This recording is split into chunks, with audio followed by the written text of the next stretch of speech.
트라우마, 상처, 외성을 이란 상실을 애도하기는 너무 힘들기 때문에 아마 두 번째 회복 단계가 정체하는 가장 큰 이유는 생존자가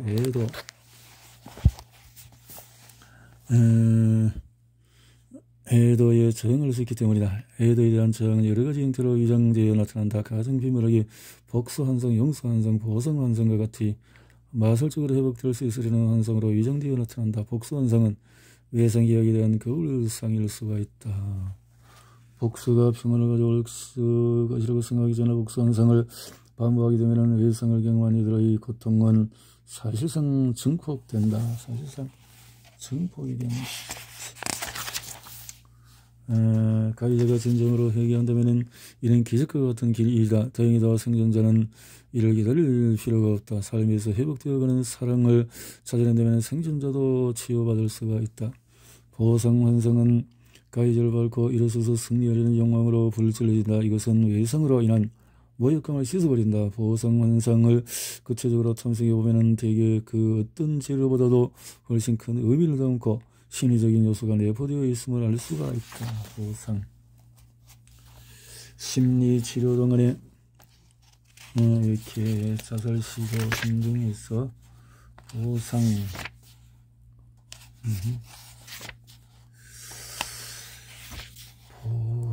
회복 단계는 두 번째 회복 단계는 정해진 기간이 없다. 따라서 두려움을 불러일으킨다. 외상을 재구성하기 위해서는 얼어붙은 과거의 시간 속으로 그리고 애도로 침잠하면서 끊임없는 눈물로 에워싸여야 한다. 환자들은 그렇게 고통스러운 과정이 도대체 언제쯤 끝날지 묻곤한다.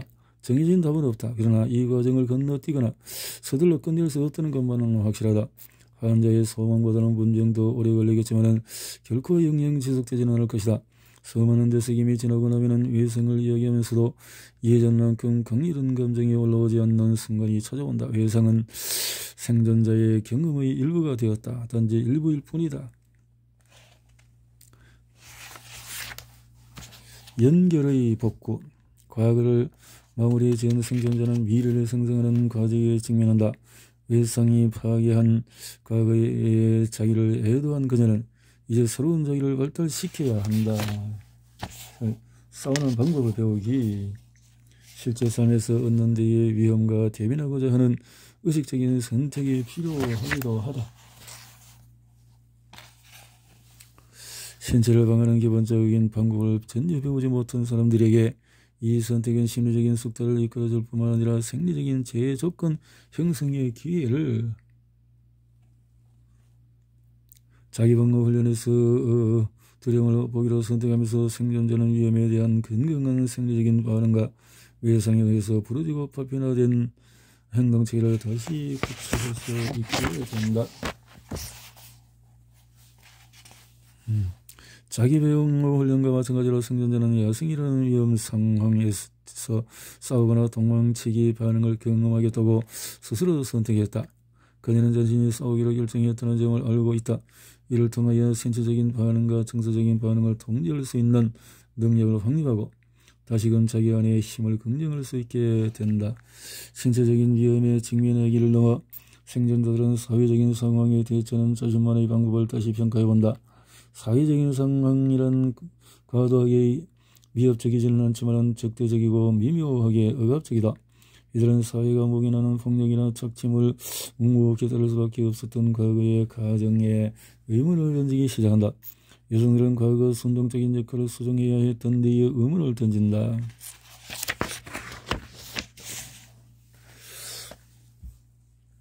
나는 이 남성들의 책임감과 의지를 얼마나 강조하는가에 놀랐다. 착취 앞에 취약해 줄 수밖에 없게 만들었던 자기 안의 사회화된 가정들을 인식하게 되면서 생존자는 현재에도 자신을 피해자의 역할 속에 가둬들여는 지속적인 사회적인 압력의 원천을 확인하게 된다. 자신을 학대하는 가족 사이에서 성장한 생존자들을 침묵을 지킨다는 가족의 규칙에 오랫동안 협조해왔다. 처음에 성공하고 완성했다는 느낌과 자신과의 화해. 아이디얼 셀프. 어떻게? 내가 있음을 안다. 이 명료한 진술은 세 번째이자 마지막 회복 단계를 상징한다. 생존자는 더 이상 과거의 외상에 종속되어 있다고 느끼지 않는다. 자기의 주인은 자신이다. 이 문제를 가지고 나갈 수 있다. 다른 사람과 연결하기. 생존자가 세 번째 회복 단계에 이르렀다면 적절한 신뢰를 맺을 수 있는 어느 정도의 능력을 되찾은 셈이다. 생존자는 신뢰가 보장되는 상황에서 다른 사람을 믿을 수 있고 보장되지 않은 상황에서 믿음을 보류할 수 있으며 이 두 가지 상황을 구분하는 법도 알고 있다. 그렇게 세 번째 회복 단계에서 생존자는 삶에서 외상이 지닌 의미를 마무리 지으면서 아이들과 새롭게 관계하는 데 열린 마음을 갖는 생존자라면 생존자가 부모라면 외상 경험의 아이들에게 미친 간접적인 영향을 인식하고 상황을 바꿔가는 단계를 밟아 나갈 수가 있다. 생존자 인물을 찾아내기. 생존자 대부분은 개인적인 삶의 틀 안에서 외상 경험을 원결해 나간다.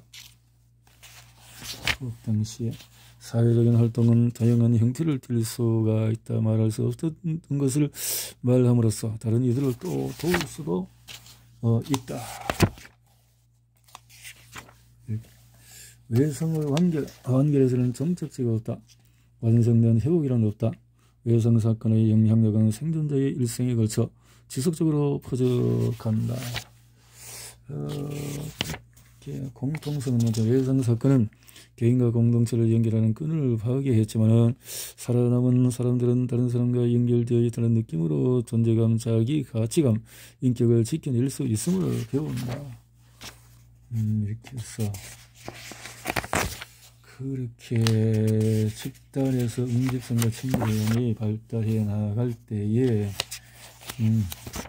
그게 안전을 위한 집단은 외상사건을 적극적인 후유증을 누르는 자원으로 집단을 1순위로 고려하는 일은 거의 없다. 급성 외상 생존자는 대개 극도의 두려움 속에 있으며 악몽과 플래시백과 같은 침투 증상이 범람할 것이다. 생존하는 낯선 사람들보다는 친숙한 사람들과 있기를 바라는 경향이 높기 때문에 위기 개입은 생존자의 환경 내에서 도와줄 사람을 모으는 데 집중한다. 이렇게 아는 사람들이 함께 할 수 있도록 보자 하는 거죠. 기업과 애들을 위한 집단은 외성 집단. 집단 속에서 외성 경험을 탐색하는 일은 첫 번째 회복 단계에선 생존자를 상당히 혼란스럽게 할 수 있다. 그러나 생존자가 일단 두 번째 단계에 도달하게 되면 탐색 작업은 매우 생산적인 결과를 낳을 수 있다. 결성이 잘 된 집단은 이야기를 재구성할 때에 강력한 촉진지 역할을 하고 애도하는 와중에는 정서적인 지지의 원천이 된다.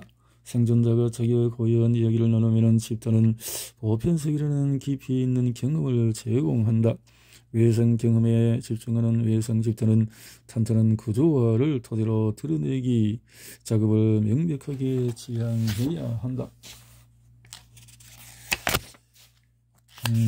첫 단계 집단에서 집단 경계는 융통성이 있고 개방되어 있지만 외상 집단에서는 집단 경계를 엄격하게 지켜야 한다.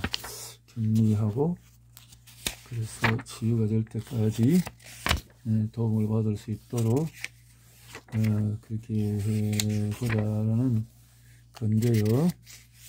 이런 대화는 집단 구성원이 외상 기억을 회복할 때 느끼는 공포와 혼란스러움을 견딜 수 있도록 서로를 도와가는 과정을 묘사하고 있는데, 그렇다면 치유자다운 그런 준비가 되어 있어야만 될 것이다 하는 이야기죠.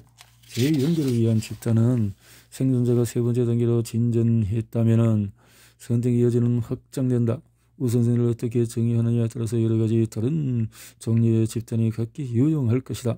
물론 외상과 관련하여 현재보다 만족스러운 대인관계가 발달하지 못하도록 방해하는 구체적인 문제를 다루고자 한다면 외상 집단이 가장 적합할 것이다. 외상 집단이 마찬가지로 자기방어 교실과 같은 집단 환경은 과학학성이나 공포와 같은 자녀 문제를 생산적으로 다룰 수 있다. 비록 자기방어 교실이 치료는 아닐지라도 자기방어 교실은 시간이 제한된 과제의 중심적인 집단과 유선 경험을 제공한다. 섬세한 자기방어 지도자들은 치료라고 단언하지는 않으나 작업 안에 높은 정서적인 강도가 놓여 있음을 인식하고 심리적으로 안전한 환경을 설정할 책임이 있다는 점을 이해하고 있다. 생존자는 집단의 지지를 바탕으로 두려움에도 불구하고 새로운 배움 속에 뛰어들 수 있도록 격려받고 다른 이들의 도전을 바탕으로 희망과 영감을 제공받는다.